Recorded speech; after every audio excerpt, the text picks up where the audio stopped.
Now look at what we got here.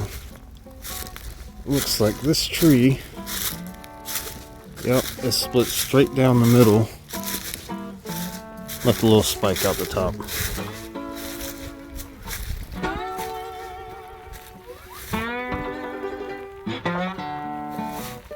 And you know what we got to do.